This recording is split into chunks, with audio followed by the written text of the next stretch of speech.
আল্লাহ তাআলার হাবিব সরকারে দু আলম ওয়াজ করতেছেন।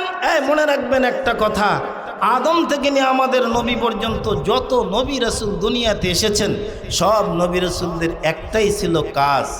নবী রাসূলরা এসে দুনিয়ার মানুষকে শোনাইছেন এক আল্লাহর ওয়াজ। কথা বলেন, আর একটু ধীরে বলেন। হেদায়েত কার হাতে? সবাই বলেন, কার হাতে? আল্লাহর হাতে। হেদায়েত যদি আল্লাহর হাতে না হতো, এই কথাটা আমি সব জায়গায় বলি, আজও বলছি, হেদায়েত যদি আল্লাহর হাতে না হতো তাহলে খানায়ে কাবার পাশেই সাফা মারওয়া পাহাড়ের পাশেই আবু জেহেলের বাড়ি পাড়ি দিবেন, এই স্টেজ থেকে মসজিদ পর্যন্ত এত দূরত্ব হবে না। বর্তমান সৌদি সরকার একতলা হলুদ রঙের একটা বাড়ি বানায় রাখছেন, ওই বাড়িটা আর কারণ নয়, ওটা আপনার আমার পয়গম্বরের ঘর। তার মানে আবু জেহেলের বাড়ি আর নবীর বাড়ির মাঝখানে পাহাড় নাই, পর্বত নাই, বাড়ি নাই, ঘর নাই, ওয়াল নাই, প্রাচীর নাই, পার্টিশন নাই। আবু জেহেল নিজের ঘর থেকে বের হবে একা, আপনার আমার পয়গম্বর নিজের ঘর থেকে বের হবেন একা।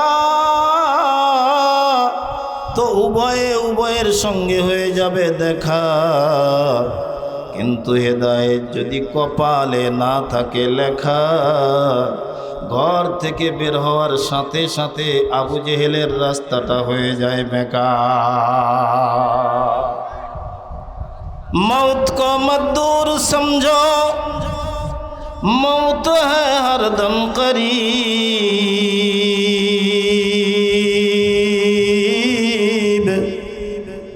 यार तेरे कौन होगा गुर जाने के लिए, यार तेरे कौन होगा गुर जाने के लिए।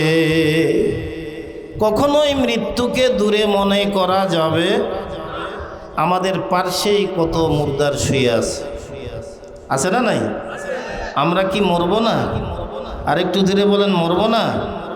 মরণ থেকে যেথায় পলাও, মরণ তোমায় লইবে ঘিরি, মরণ থেকে যেথায় পলাও, মরণ তোমায় লইবে ঘিরি, যদিও সুদূর আকাশ পরে লুকাও সেথায় লাগিয়ে সিঁড়ি। মৃত্যু থেকে বাঁচা যাবে? যত রকমের সুরক্ষিত কক্ষে আপনি থাকেন না কেন, আজরাইল সেখানেও হাজির, কথা কয় না রে, হবেই।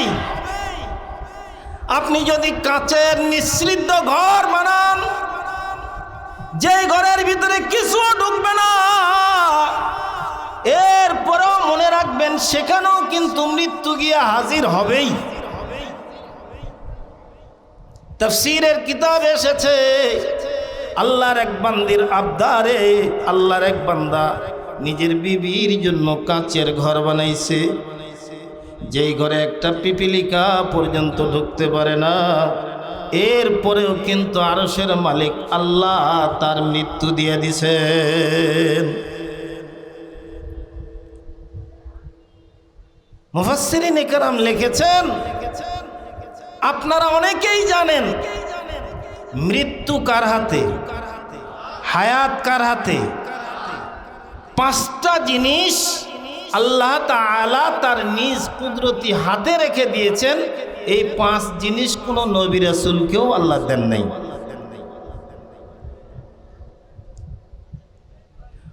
মানুষ মরবেই, আপনিও মরবেন, আমিও মরব, রাজা বাদশা প্রজা মনিব চাকর গোলাম সকলেই মরবে। তবে মৃত্যুটা যদি সুন্দর হয়, মৃত্যুটা যদি ঈমানের হয়, আরশের মালিকের দরওয়াজায় তার দাম বেড়ে যাবে। আর যদি মৃত্যুটা সুন্দর না হয়, অসুন্দর হয়ে যায়, ঈমান ছাড়া হয়ে যায়, জাহান্নামের আগুন ছাড়া তার আর কোনো উপায় থাকবে না। এই ভাই, দুনিয়ার আগুন নিভানোর পদ্ধতি আছে, প্রসেস আছে। দাও দাও করে আগুন জ্বলছে, এই আগুন নিভানোর জন্য আপনি পানি ঢালেন, আগুন নিভে যাবে। আমরা আগুন নিভানোর জন্য বাতাস ব্যবহার করি। ছোট্ট কুপির বাতি, মোমবাতির বাতি যদি আগুন জ্বলে, এটাকে নিভানোর জন্য অনেক সময় আমার ফু দিয়া নিভাই দেই, হাত দিয়া নিভাই দেই। যদি বড় ধরনের অ্যাক্সিডেন্টে কোথাও আগুন লেগে যায়, ফায়ার সার্ভিসের আগুন, ফায়ার সার্ভিস দিয়ে আগুনটাকে নিয়ন্ত্রণে আনে, নিভাই দেয়। কিন্তু জাহান্নামের আগুন এমন আগুন, যে আগুন পানি দিয়াও নিভবে না, যে আগুন বাতাস দিয়াও নিভবে না। হাদিসে পাকে পয়গম্বর ইরশাদ করেন, জাহান্নামের আগুনটা এমন আগুন, যে আগুন দুনিয়ার আগুনের মতো নয়। দুনিয়ার আগুন থেকে তো মানুষ উপকারও পায়।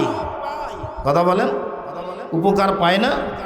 আগুন দিয়া ভাত রান্না, আগুন দিয়া তরকারি রান্না, আগুন দিয়া কল কারখানা মিল ইন্ডাস্ট্রি চলে।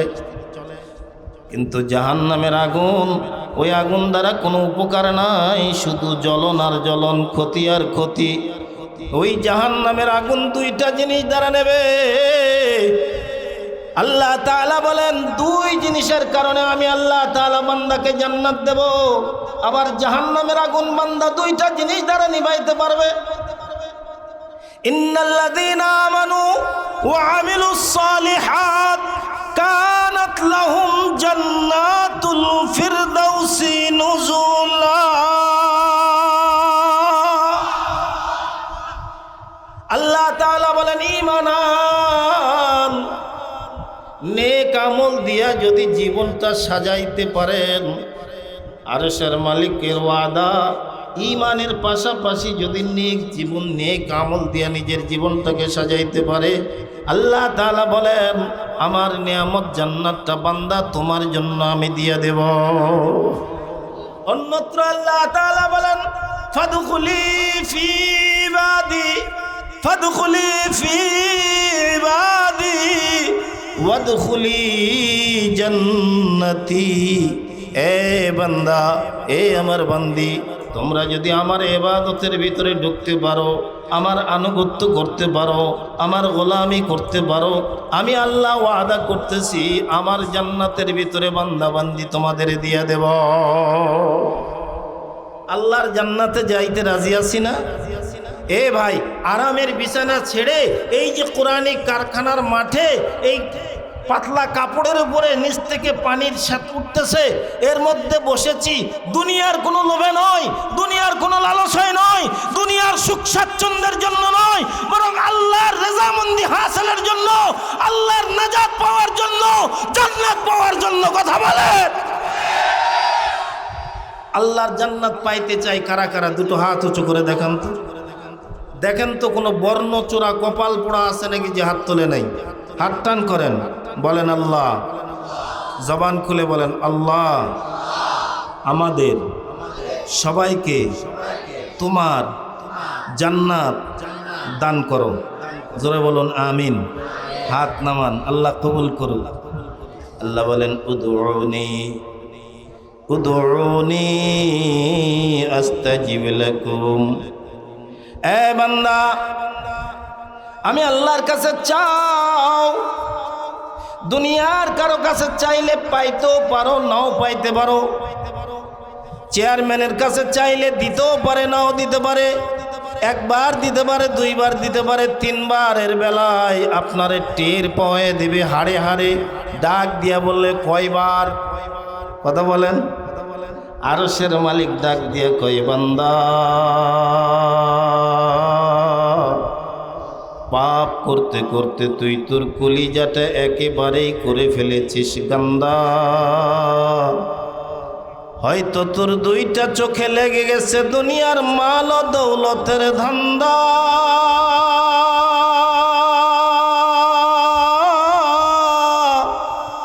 কপালের নিচে দুইটা চোখ থাকার পরেও হয়তো তুই হয়ে আসিস জনমের আন্ধা।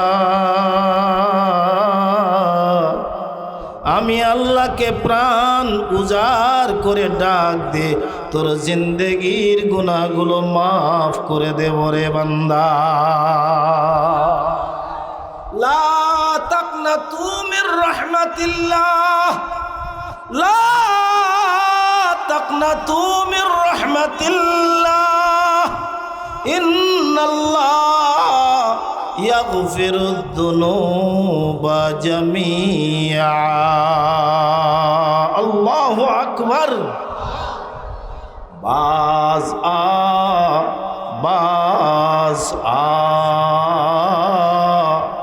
गर काफिरो गुबरो बुतपुरस्ती बाजा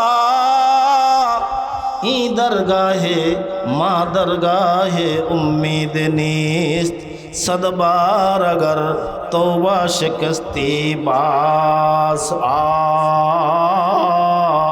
अल्लाह ताला डाक दिया बोलेन आय आय आय আমার বান্দা, পাহাড় পরিমাণ অপরাধ তুই তোর কাঁধে জমা করেছিস। দুনিয়ার কোন দরওয়াজায় তুই তোর পাপের কথা বলতে পারিস না।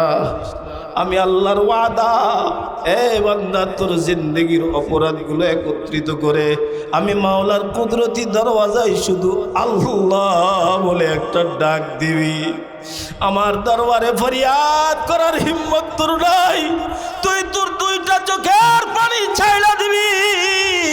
আমি আল্লাহ ওয়াদা করলাম ও চোখের পানি গড়ায়া নাকের ডগায় আসার আগে আগে বান্দা তোর জিন্দেগির গুনাহগুলো আমি মাফ করে দেব। এ বন্ধু, দুনিয়াতে এক জায়গায় যাওয়ার সুযোগ না পাইলে আর এক জায়গায় যাওয়ার সুযোগ আছে। আরশের মালিকের দরওয়াজা ছাইরা আপনার আমার যাওয়ার আর কোনো সুযোগ, আরো ধীরে বলেন, আছে? এই মেম্বার নাই তো কি হয়েছে, চেয়ারম্যান আছে। চেয়ারম্যান নাই তো কি হয়েছে, এমপি আছে। এমপি নাই, মন্ত্রী আছে। মন্ত্রী নাই, প্রধানমন্ত্রী আছে। রব্বে কাবার কসম বন্ধু, হাজার অপরাধ করলেও আমার আল্লাহ ছাড়া আর কোনো মালিক আমার নাই। এজন্য বান্দা কোটি অপরাধ কইরা, শত মানুষ খুন কইরা, জানাবে বিচার কইরাও যদি মালিকের দরওয়াজায় এসে ডাক দিয়া বলে রব্বানা যালামনা আনফুসানা ওয়া ইল্লাম তাগফির লানা ওয়া তারহামনা লানাকুনান্না মিনাল খাসিরিন। ও মালিক, আমি আমার নফসের উপরে জুলুম করেছি, অত্যাচার করেছি। মাওলা, তোমার দরওয়াজা ছাড়া আমার আর কোনো দরওয়াজা নাই, তোমার পথ ছাড়া আমার আর কোনো পথ নাই। বান্দা যখন এমন আবেগ নিয়া হৃদয়ের অর্ঘ ঢেলে মালিকের দরওয়াজায় আল্লাহ বলে ডাক দেবে, আরশের মালিক ডাক দিয়া বলেন বান্দা তুই ডাক দিবি, আমি সবাইকে সাক্ষী রেখে বলবো বান্দাকে মাফ করে দিলাম। কোরআনুল কারীমের ছোট্ট কানায়াতে কারিমা তেলাওয়াত করেছি। পরপর পয়গম্বরের দুখানা হাদিস আপনাদের সামনে উপস্থাপন করেছি। আল্লাহর নবী বলেন, লা ইউমিনু আহাদুকুম হাত্তা আকুনা আহাব্বা ইলাইহি মিন ওয়ালিদিহি ওয়া ওয়ালাদিহি ওয়ান নাসি আজমাইন। এই এমন মজলিস, সাহাবায়ে কেরামদের মজলিসে আল্লাহর নবী ওয়াজ করতেছেন। ওয়াজ গভীর মনোযোগ, কারণ আমাদের দিলের ভিতরে ঢুকছে দুনিয়ার নানান রকমের রোগ। সৃষ্টির শ্রেষ্ঠ জাতি হওয়ার পরেও আমরাই পোহাইতেছি চরম দুর্ভোগ। ঠিক না বললেও তো ঠিক, কথা কন না কেন?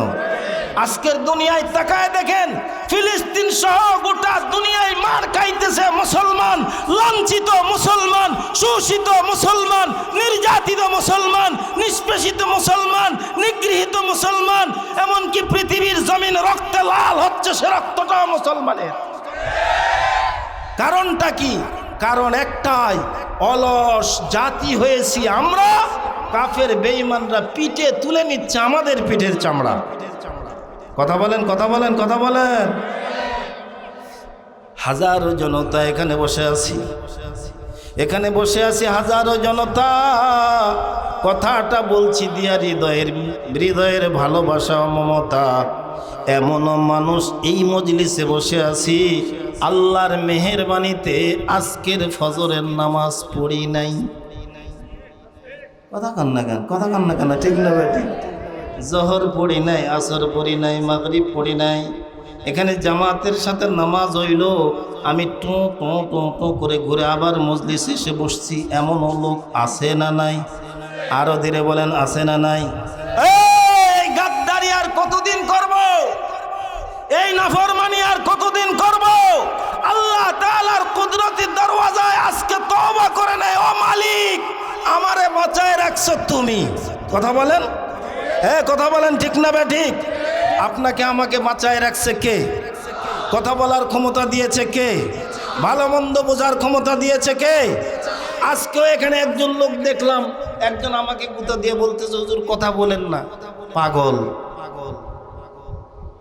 আচ্ছা বলেন তো, ওই লোকটার কি পাগল? কথা কয় না, ওই লোকের কি পাগল? ওরও পা লম্বা। আমি আবার মস্কারি করেই বললাম, কই পা তো লম্বাই দেখতেছি। ও কই না হুজুর, এখানে সমস্যা। কোথায় সমস্যা? ওর হাত ঠিক আছে, ওর পা ঠিক আছে, ওর চোখ ঠিক আছে, মুখ ঠিক আছে, জিহ্বা ঠিক আছে। আমার দিকে তাকায় ফেল ফেল করে ডাক, মুস্কি হেসে ডাক দেয়া কয়, হুজুর আপনি বক্তা না? তা আমি কথা বলতে চাইতে আমার গুঁতো দিয়ে কয়, কথা বলেন না হুজুর, ছাড়বেই না, শেষে আপনাকে ধরে নিয়ে বাইরে চলে যাবে। এ বন্ধু, হাজারো মানুষ এই মজলিসে বসা, রব্বে কাবার কসম, মালিক ইচ্ছা করলে আপনার আমার না তো একটা ঢিল দিয়ে দিতে পারতেন, কিন্তু তা দেন নাই। আল্লাহ বলেন, ফাতাবিরু ইয়া উলিল আবসার, এই চোখওয়ালারা কেন শিক্ষা গ্রহণ করিস না?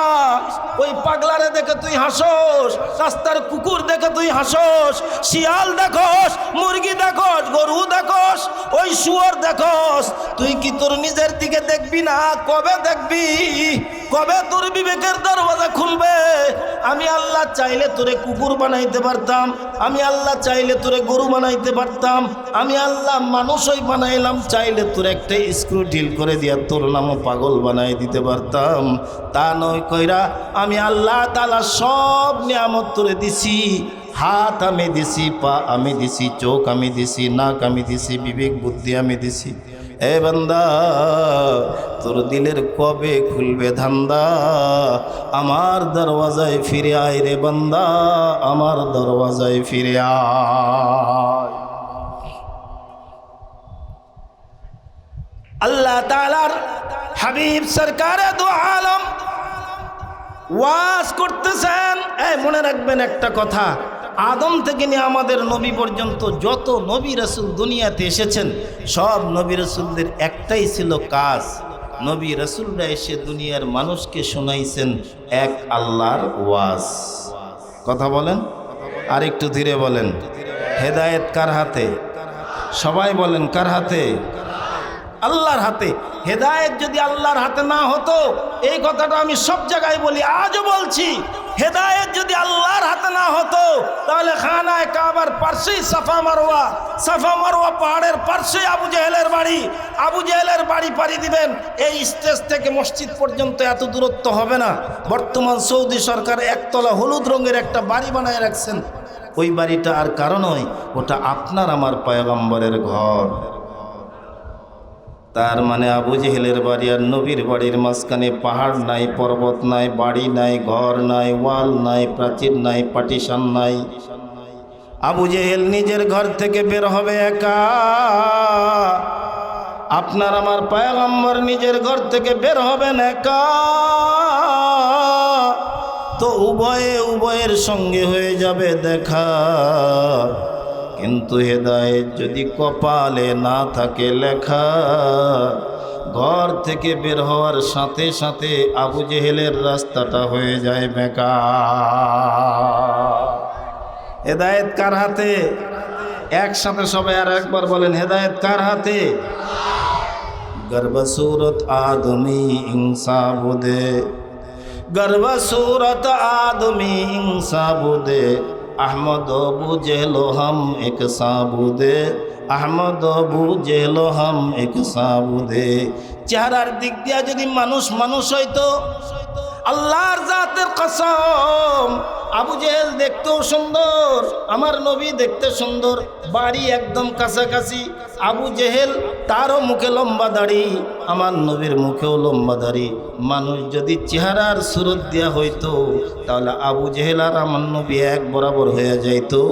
অথচ নবীর নাম শুনলে আবেগ ভরে মানুষ দরুদ পড়ে, আবু জেহেলের নাম শুনলে কলিজা থেকে মানুষ অভিশাপ করে। শুধু অভিশাপ যে তা নয়, ১৫০০ বছর পার হয়ে গেছে, আজ পর্যন্ত আপনি দেখছেন কোনদিন ইহুদি মগ মোরং চামার ডোমার হাঁড়ি সাঁওতাল ইহুদি নাসারা বৌদ্ধ খ্রিস্টান হিন্দু মুসলমান বর্তমান সময়ে প্রায় ৮০০ কোটি মানুষ পৃথিবীতে, আর দ্বিতীয় কোনো ব্যক্তির নাম আবু জেহেল খুঁজে পেয়েছেন কোনদিন? চেহারার নাম মানুষ নয়। আল্লাহর পয়গম্বর সরকারে দু আলম নবী ওয়াজ করতেছেন, আল্লাহর পয়গম্বর ডাক দিয়া বলেন, লা ইউমিনু আহাদুকুম হাত্তা কুনা আহাব্বা ইলাইহি মিন ওয়ালিদিহি ওয়া ওয়ালাদিহি ওয়ান নাসি আজমাইন।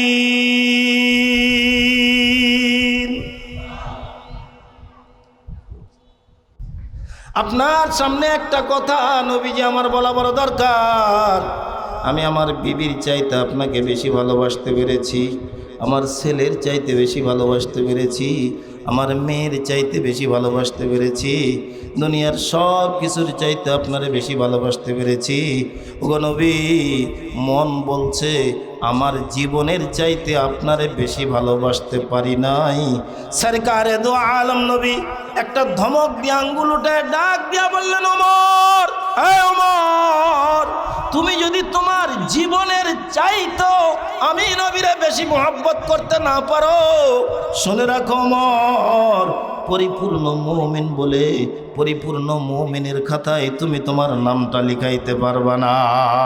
আল্লাহু আকবার।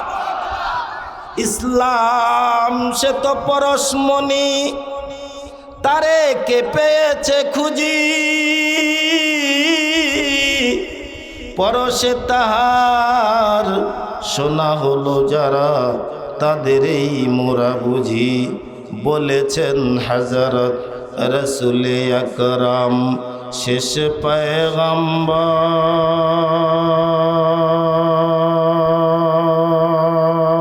পয়গম্বর।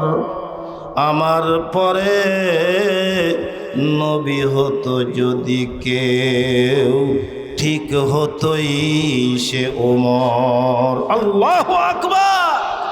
যে নবী বলেন আমার পরে যদি আল্লাহ কাউকে নবী বানাইতো তো উমরকে আল্লাহ নবী বানাই দিত। সেই উমর বলে, নবীজি আমার জীবনের চাইতে আপনাকে বেশি ভালোবাসতে পারি নাই। আল্লাহর নবী ডাক দিয়ে বলেন, ওমর, তোমার জীবনের চাইতে যদি আমি নবীকে বেশি মোহাব্বত করতে না পারো, বেশি ভালোবাসতে না পারো, পরিপূর্ণ মুমিন তুমি হতে পারবে না। আল্লাহু আকবার। কোন ওমর? যে ওমর সম্পর্কে নবী 2 নম্বরে জান্নাতের সার্টিফিকেট দিয়ে দিয়েছেন। আপনি আমি কয় নম্বরে সার্টিফিকেট পাইছি জান্নাতের? আছে কারো কাছে জান্নাতের সার্টিফিকেট? বলতে পারবো? আল্লাহর পয়গম্বর সরকারে দু আলম, আল্লাহর পয়গম্বর সরকারে দু আলমের সামনে সাহাবায়ে কেরামরা তাদের মুহাব্বত আর ভালোবাসার নমুনা দেখাইছেন।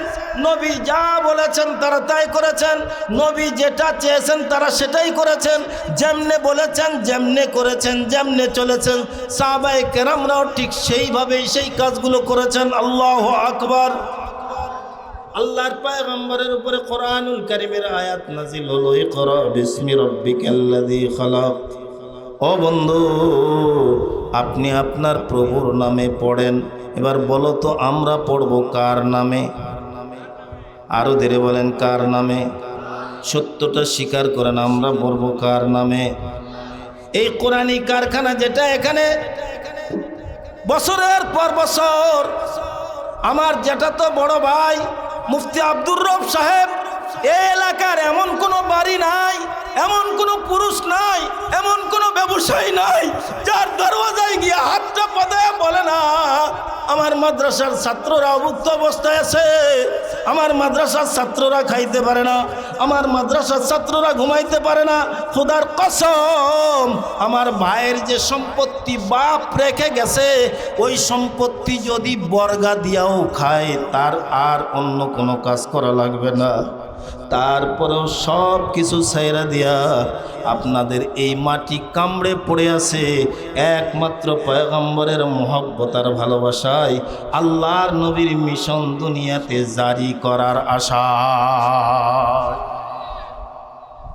আমি নিশ্চিত আপনারা যারা এই মহল্লার এলাকার এমন একটা লোক পাওয়া যাবে না যেই লোকটা মুফতি আব্দুর রব সাহেবকে ভালোবাসে না, যেই লোকটা বাবু মুফতি আবু বকরকে ভালোবাসে না, যেই লোকটা এই মাদ্রাসার ছাত্রদের ভালোবাসে না, যেই লোকটা এই মাদ্রাসার শিক্ষকদের ভালোবাসে না, যেই লোকটা চকাদিন মাদ্রাসা ভালোবাসে না, এমনকি প্রত্যেকটা নারী পুরুষ এই কোরআনী কারখানার সাথে সম্পৃক্ত। এটা একটা মহব্বত আর ভালোবাসার উজ্জ্বল দৃষ্টান্ত হতে পারে। এর কারণে আল্লাহ আপনাকে আমাকে মাফ করে জান্নাত দিয়ে দেবে। কারণ আমরা আমাদের নেক দিয়া আল্লাহর জান্নাত কামাই করতে পারো এমন কোনো গ্যারান্টি আছে? এই কোরআনী কারখানা আল্লাহর হুকুম আপনার প্রভুর নামে পড়েন যে কোরআনুল কারীম এখানে তেলাওয়াত হয়, কাজটা ভালো না মন্দ? অনেকেই জবান করে আছেন বন্ধ, নাকের মধ্যে কি লাগছে কোনো দুর্গন্ধ? এই কাজটা ভালো না মন্দ? এই কোরআনী কারখানাটা চালু থাক, এটা সবাই চান? আর একবার হাত তুলে দেখান তো কারা কারা চান? দেখেন তো এর ভিতরে কারা সাচ্চা মুসলমান? হাত টান করেন, টান, বলেন আল্লাহ এই কোরআনী কারখানার যাবতীয় চাহিদা গায়েবী খাজানা থেকে পূর্ণ করে দিন। জোরে বলুন আমিন। আর একটু জোরে বলুন।